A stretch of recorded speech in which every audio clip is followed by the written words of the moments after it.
Thank you for listening to the Speaking Out on Sex Abuse podcast with hosts Clara and Jimmy Hinton. If you're new to the podcast, please subscribe and share so you never miss an episode. Search for us on your favorite podcast app, or you can find the podcast on jimmyhinton.org and findingahealingplace.com. Please rate our show, subscribe, and share so that we can spread the word. If you would like to support us and get exclusive rewards, go to patreon.com/speakingout. Find a tier that best fits you and join as a patron of the podcast. Let's get into the show. Welcome to this week's podcast with host Jimmy Hinton. And Jimmy's mom, Clara. All right. Boy, we are fired up today, huh? Well, you sure are fired I am up. fired up. Yeah, I know you are. We are going to paint the reality of what's going on, and it is not a good thing with all these stay-at-home orders. Before we get into that and talk about what's actually going on and what we can do to help that, here are some of the things that are being said. Of course, there are the picture frames that people are putting on their Facebook profiles. Stay home, save lives. Right. I'm not putting one up, not because I don't want to save lives, but because some people who are staying home are losing their lives. Staying home, keeping people home and trapped under severe abuse is not saving lives. We have the hashtag COVIDstupid that we talked about in another episode. That's going around where people are being trashed and told that they're being irresponsible and they're not keeping enough distance between stores. I was at a landfill the other day, and I got in trouble by an employee. Jimmy. I know. I was outside. I was wearing a mask. Okay. The other customer was not wearing a mask. Okay. And apparently 5 feet is a big difference between 5 feet and 6 feet. And the guy actually came out and told me, you need to walk around the other side of the building until he's gone. He wouldn't even let me on the same side of the building. I'm not making this up. I'm not making this up either. I was standing someplace waiting in line, and the man in front of me, he was an elderly gentleman, pulled out a tape measure, and he put it between us, and he said like this, I wasn't quite 6 feet. People are losing their minds. I backed up. I said, okay. I said, sorry. I mean, it's, as if 6 inches is going to make that critical difference. Right. Yeah. Here's another thing that I'm hearing. I'm seeing a lot of articles and posts about this in reference to the high unemployment numbers. We have 22 million people unemployed right now. Those are people who have to provide a living for their families. Many of them have not received unemployment benefits yet. I have friends of mine here in this town that have not received unemployment benefits for 7 weeks now. I was going 7 to say, weeks are without yes, pay. I have friends also, and I just got my first week. Yeah, of I mean, we've been blessed. I just did for 1 week, but there are many who they've heard nothing. They have gotten and they have nothing. bills to pay. They have bills to pay. Yes. Here's one of the things that's being said about that. It's better to be jobless than to be dead. That is a horrific message to tell people. Sure so is. Just stop. It's really not helpful. That is awful. That's an absolutely awful thing to say. And then another one, this is one that our governor keeps saying, and the health secretary, we need to do what is for the greater good of all people. Yes. Well, I'm telling you, the greater good right now, we're going to paint the picture of what's going on for the quote-unquote greater good of people. And I think we need to paint that picture because reality is not being exposed. Reality, we're not seeing reality. So, we're not saying that we're against social distancing. We're not saying that, not at all. That we're taking it lightly. We're not telling people to go protest and, anything like that. We're just saying there's another side of this coin and people are not talking about it. Advocates are not talking about it. And I don't know why. It's all about social distancing and wear your mask or else you're an awful human being and things like that are being said. And there's a deeper reality going around right now, and abuse is skyrocketing right now, and people are trapped, and people are scared, and people are desperate, and people are poor. I think that those who are in that safe little cocoon are not seeing beyond that. And they're socially distant from everybody. They're not communicating with people. And it's easy to coil up into that little safe place and just not think of anybody else, really. Yeah. And I think that's what's happening. Yeah. I don't know what's happening, but I'm telling you, it's well, not and good, also social media paints a picture that if you don't comply with everything, you're this bad person. Mm-hmm. And then we see all these almost above and beyond positive things going out there. Mm-hmm. The people singing from their apartment windows, and they're calling out to neighbors and dancing in the streets and all. That might be reality for some, but believe me, you and I know that's not reality for everybody. Right. Yeah, I mean, people are suffering. When you're without a paycheck for 2 months, mm-hmm. you're not going to be dancing out in the street. Right. So, here are some of the things that are actually going on. We're going to share just a few articles, but I mean, I was doing research for this episode, and I could probably post 500 articles that are all the same. And it is absolutely breathtaking that people on social media and other advocates are so silent on this. Right. And it has to do with abuse. Sure does. So, what's actually going on right now? Well, there's record unemployment with businesses closing down in droves.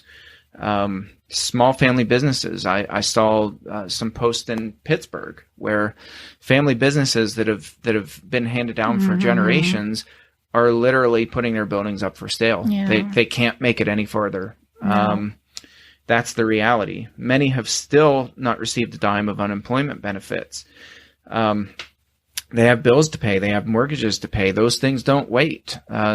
You already have stressed out caseworkers who all are reporting a very, very severe cases of abuse. Mm-hmm. These are not minor cases of abuse that they're reporting.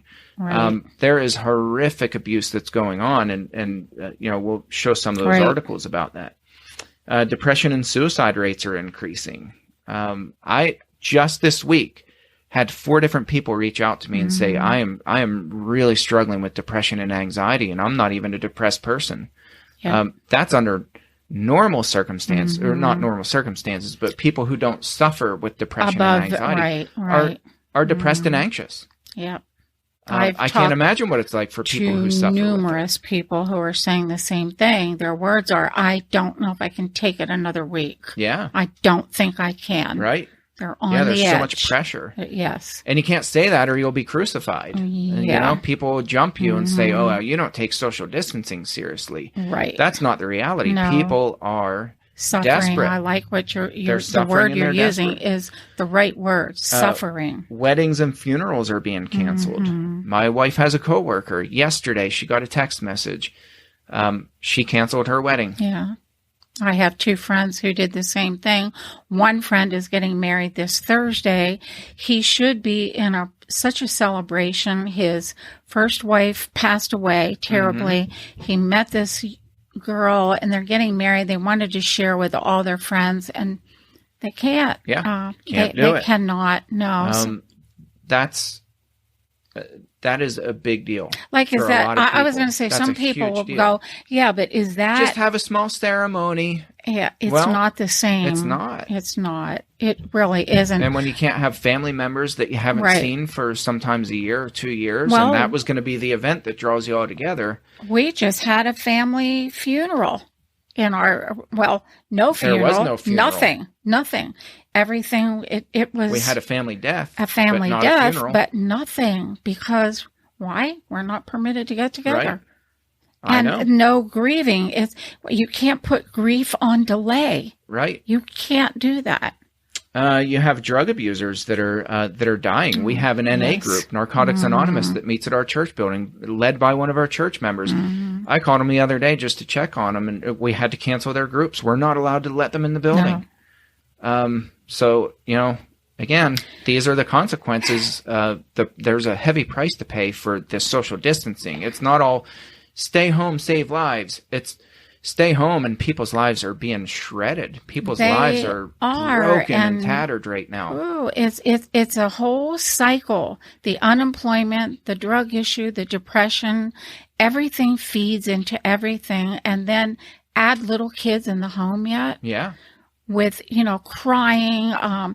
Their sleep cycles are all mixed up. Their eating cycles are all mixed up. They don't know what day it is. Nobody put it all together. You have a mess. Yeah. Well, the church member who I called, he said, Jimmy, I'm really worried about how many people we're going to be burying, friends of mine. Yeah. He said, right now, he said, people in the recovery community, he said, they're not doing well. He said, I'm telling you right now, they are not doing well. They're not. And I worry about them. I really, really worry about them. They need to be together. And I know some people might be saying, well, we have computers. Do it that.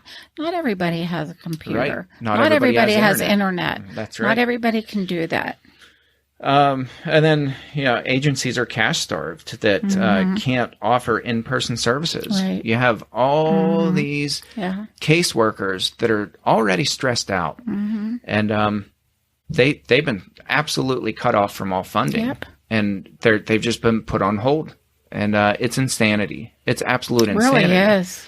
But yet, leaders get up and they say, oh my goodness, the curve is, it's changing. And that's good news. It really is. We're not mocking that. We're not mocking the stay-at-home orders. We're just saying there's another reality that's going on. And why aren't people talking about it? Exactly. We're going to be left with so much carnage when this stuff is all lifted. And we need to be aware and prepared. Yeah. Aware and prepared. Yes. So, we want to make a strong argument that COVID is no longer the pandemic that we're up against. I think there's a much bigger pandemic that's coming our way. And we're going to show a couple articles here. This is the Orlando Sentinel that just posted this the other day. I'll read a couple paragraphs from this. A top pediatric... Yeah, I'm on the right article. Okay. A top pediatric trauma surgeon and Central Florida child welfare advocates are sounding an alarm over a sharp rise in severe child abuse cases since the start of the coronavirus pandemic, a trend they fear could continue until classrooms reopen in August and the economy improves. These are not just a belt mark or cigarette burn. These are major life-threatening injuries, said Dr. Donald Plumley, medical director for pediatric trauma at Orlando and Health's Arnold Palmer Hospital for Children. It's a tongue twister. I know. Yeah. Well, I'm fired up, so my tongue's it's about a measure behind. Yeah. We maybe would see one case a month or so before this, and now we've had 7 in about a 3-week period, and it's not just us. The spike in severe cases comes as overall reports to child abuse hotlines have plummeted. The result, authorities said, of children no longer being seen by teachers, coaches, grandparents, neighbors, and even primary care doctors who might report suspected abuse. It is only the most egregious cases, typically very young children with traumatic head injuries, multiple broken bones, or serious burns that are coming to light. You know what? The abusers know this too. This is a mirroring trend around the state, said Marie Martinez, operations manager of Orlando's Health Howard Phillips Center for Children and Families, which helps young victims of abuse and neglect. When we speak on conference calls with our other child protection teams, everyone is reporting the same thing. So we know that abuse is occurring because of the pressure cooker environment that we are all in. Boom. That's it. That's it. We're in this pressure cooker environment where people are snapping. Yeah. Not that that's okay. Not that that's an excuse. But there's this environment that is ripe for abuse. It is absolutely ripe for abuse. It's been growing. And, when you take so much away from people suddenly like that, very sudden takeaway, we all don't know how to deal with it. And even on a good day, it's hard. When you put people in there with addictions, with depression, with anxiety, and like we said, unemployment, bills rising, all of this stuff together, it's an explosion waiting to happen. And sadly, many of the little kids are the brunt of these explosions. Absolutely. Yes. Absolutely. And well, I want to read this paragraph, and this one actually made me cry when I read this. I read this article yesterday. I think it was yesterday for the first time, and I started crying because I thought, we're at this point. We're at this point where, let me just read this sentence here. I was hoping that, if at all possible, we would have kids return to the classroom for at least a couple of weeks before the summer break, just for the sake of identifying children who are being abused, he said. The teachers could catch those cases that had escalated without having to wait such a long time. Now it looks like it will be back to school in August before we have a sense of what's happened. Okay, I want to talk to this for a second because I completely agree. Let's cut all the bull crap about this, spreading germs and spreading viruses. Not that we shouldn't be doing that. I'm not saying that. I know that. And there will be people who misread into what we're saying. We should social distance. We should take preventative measures. Fine with that. But there comes a point where people are not talking about this, and these politicians know this. Right. These governors know this, and our governor stands up there and he smiles and he bats his eyes and talks about like everything is how wonderful A-okay. a job that they're doing, and we're really it's not A-okay. We're doing this for the common good of everybody. He needs to be addressing this stuff. He needs to say, "You are right." You know what? Abuse is on the rise. He knows it. He knows this. Of course they know that. They're avoiding. Yesterday, I listened to the Pennsylvania update that comes out every single day. I've not missed a day yet, except I've watched for on Sunday. Almost all of them. Okay. The question was posed to him, what's going on? What's happening? How are you helping people who need help with addiction and all the things that go with addiction, then unemployment? Just totally skirted the questions. Yeah. I'm not an attorney, and I can't really answer that question right now. They will not address these questions. Absolutely will not right now. The whole focus, as you and I said, I think it was last week, is this virus. That's and all everything else has been put on the back burner. Well, let's go to our backyard. I'm going to put up an article here. This is from WJAC, which is our news station just 20 miles north of us. Okay, this is what's going on in Pennsylvania. That was Florida begging them to open schools. I hope we open schools for 2 weeks, just two weeks, so that we can assess and find out the really serious cases of abuse. That's horrible. It is awful. Heartbreaking. It just is. So here's up the road from us. With couples and families under stay-at-home orders, those whose job it is to help domestic abuse violence worry this lockdown is leaving them trapped with nowhere safe to reach out for help. Isolation is a chief tool used by an abuser to keep the victim, I think it means under his control. And I'm concerned that this pandemic plays into that because they're isolated from family and supportive community members who might be able to help, said Deb Wilson, Executive Director of the Women's Help Center, Inc. in Johnstown. By the way, I have personally dealt with the Women's Help Center, Inc. of Johnstown. They are fantastic people. They are. They're wonderful. We actually had, I know personally of two women who, I helped in domestic situations. They went to the center. It is an excellent center. Excellent staff, excellent center. I can't say enough good things about them. I want to read on. Women's Help Centers shelter facilities are closed because of coronavirus restrictions. So Lowe's is open, but not the Women's Help Center, not the women's shelter where these women are coming because people are beating the living crap out of them. And these are severe cases. These aren't little cases of a slap. These are severe cases where they had to escape for their lives. Wilson said other secret accommodations have been set up that practice proper social distancing measure. However, Wilson said calls for shelter are down while calls for protection from abuse orders are up. Okay, guys, let's get real. Let's get real and let's address this. Let's cut all the crap about if you don't wear a mask, you're a murderer. Knock that off. We talked about people who struggle to put masks on. I had a conversation yesterday with one of my church members who's a mandated worker, and she said, I struggle with extreme anxiety when my nose and mouth are covered, right. and I know this person's background and why that's an issue. Okay. And she said, we were told that if we even pull the mask down for a second and expose our nostrils, if our management sees that even for a second, we're fired. Well, it's very interesting that you bring that up, right? Because there are cameras in place now watching employees, and I know an employee that is working in a car dealership. He said, we can have people come up to the window. They have to talk to us through the glass. If they want to purchase a car, we have to point to the car, show them the car. And if we don't comply, if we touch our mask, just like you said, or don't comply with everything, we have cameras from every angle watching us. We're fired on the spot. Yeah. What has our world but yet our women's health centers are shut down. These Children are coming in critically beaten up, and they said, or murdered.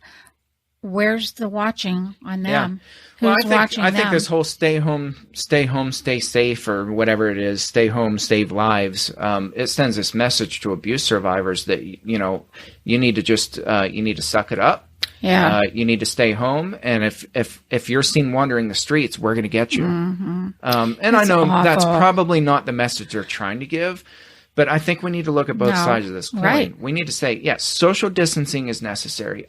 Trust me, I'm a believer in it.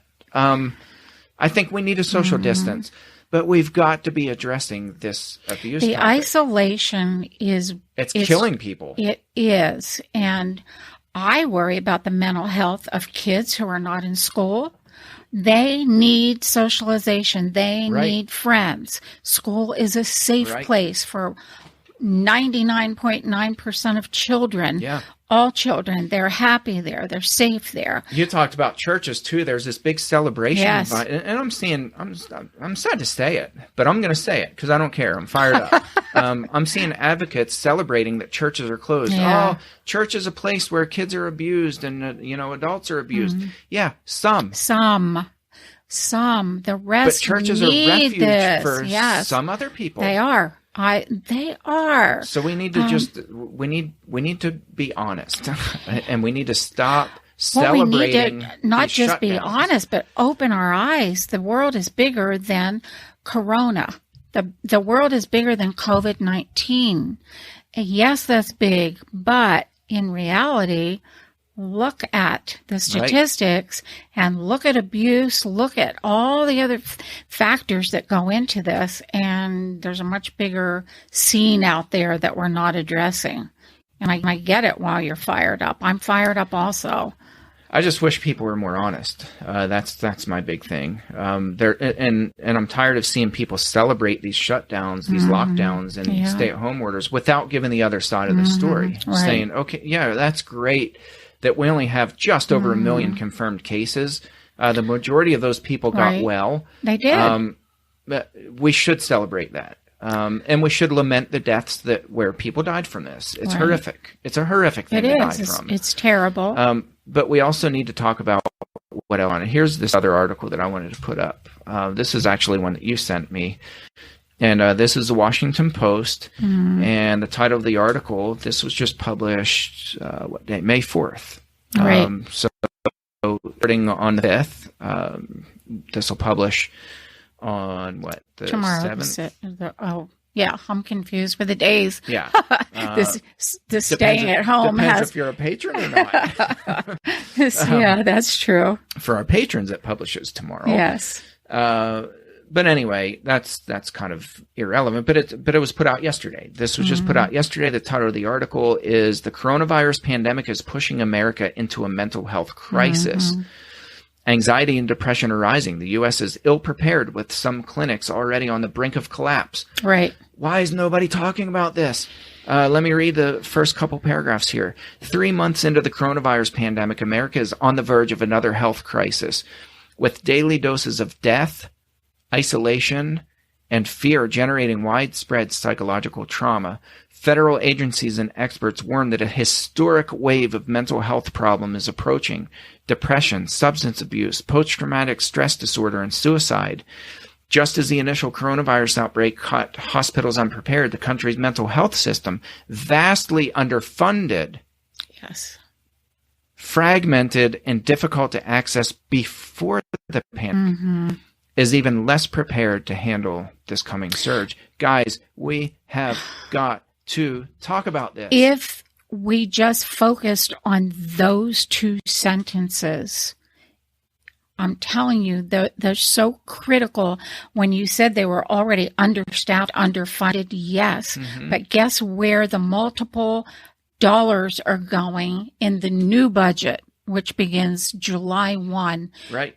COVID-19, making more masks, making sure hospitals have ventilators, all of that. Ventilators that are being shipped overseas because we don't need them. Because we don't We just sent need a massive them. amount overseas Yes, because we don't need them.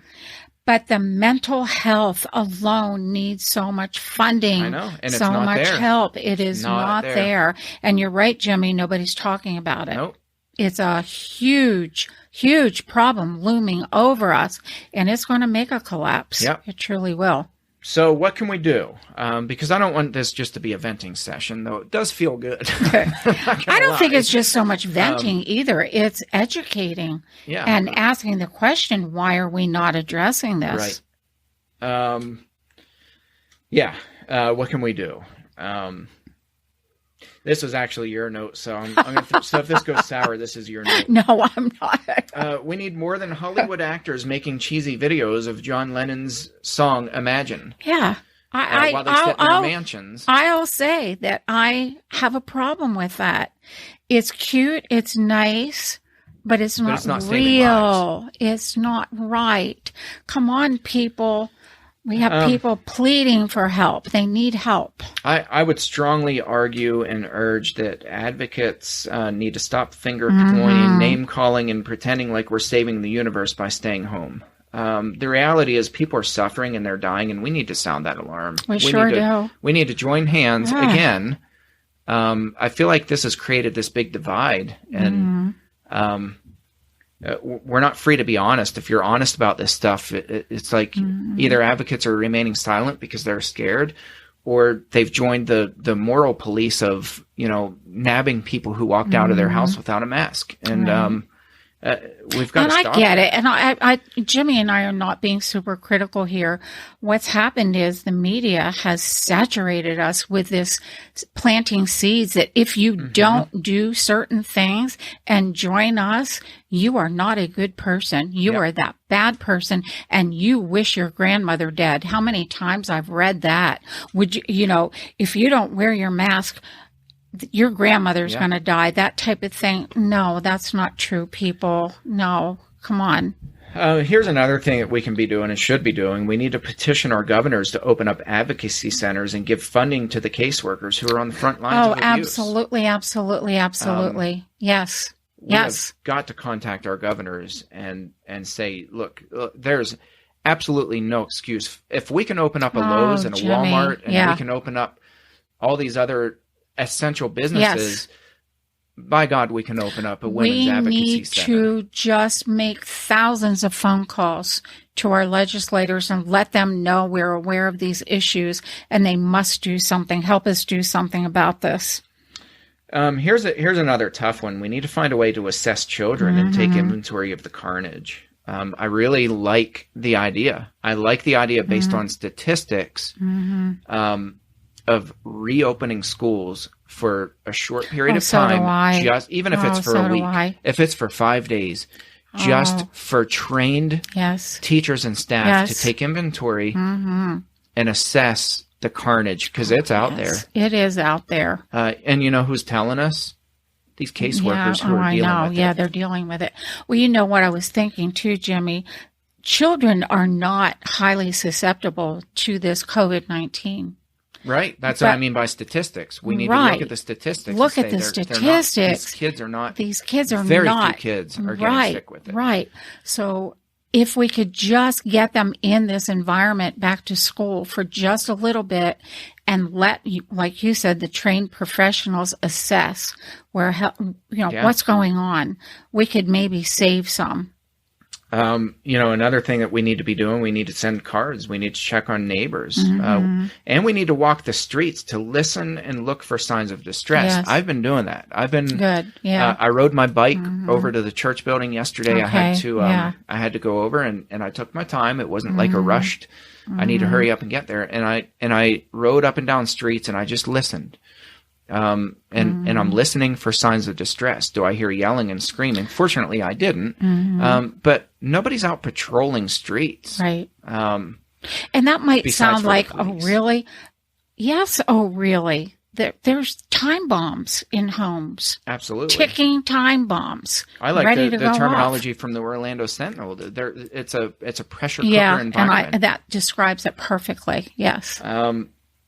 Which leads into the next one. We need to call the police departments, our local police departments, and ask how we as citizens can help them patrol our neighborhoods. Right. I think that's They're maxed out. Yeah. They're absolutely maxed out right now. Oh, yeah. We need to help our police. They're patrolling locally, which is a shame. Patrolling locally to make sure we are distancing ourselves when people are getting takeout food, that we're distancing ourselves in the stores, that we are wearing our masks, but there's nobody patrolling. I love your idea of patrolling the neighborhoods, using the neighborhood watch. If they got to wear masks, then they got to wear masks or whatever to go out the streets. Fine. All right, fine. I'll do it. I don't care. But there are neighbors, a lot of us, who would help with that. We need to link arms with the police. I love that. And see how can we help you patrol our neighborhoods for cases of abuse. Yes. And then finally, we need to gather all of our resources and equip our churches to deal with the aftermath of these stay-at-home orders, both poverty and abuse. Instead of pointing the finger and being like, glad you're shut down. Why don't you instead call your church leaders up and say, you know what, when we come back together, you guys are going to have so many of your members that have been in horrific environments. Yes, absolutely. Let me help you. Let me help equip you to catch those people. Oh, yes. And to create some sort of a safety net for them for when they return to church. I'm glad you put in here both poverty and abuse. I'm working locally with a family right now with the poverty issue. They're on SSI. They don't qualify for a lot of these extra incentives that come out. There are food banks. They have no vehicle. They have no transportation. A lot of our locally, we don't have taxi cabs and things like that. We have one for the entire town. One. And no Uber. There's no Uber. No Uber. So I've become kind of their taxi cab for them. But they've been without food, and you can say, how could they? They get food stamps, and we have local food, where you can go to churches and whatnot. Yes and no. They have nobody, right? Unless we, the people, friends, neighbors, family, go to them and help. There are people out there that can't. And by the way, they have a background of abuse in their home. While I'm dropping food off, I'm also able to ask if the kids could come outside. And I talk to the kids. And that lets me know, okay, the kids are okay. They look all right. There are things we can be doing, but I love that you put, we need to be doing, but the aftermath is just going to be horrific. Yeah. It truly is. I'm really expecting, I think when things open back up, we have created a monster. And it's not, I don't know that we could have done anything much differently, but my goodness, at least address it, acknowledge that this is going on. Our leaders have not said a whisper about this stuff. No. And, I think this has been the silent thing. I think because it'll make them look bad, because they were the ones that had to make those hard calls to shut things down. They did. I think they're afraid maybe that it's going to make them look bad, but... No, they've had time to digest this now. They know the stats of abuse that are coming in. They know these things. They need to address it. I'm not going to make excuses for them. Yeah. They need to address it. Yeah, they're grown-ups. Okay, truth bomb.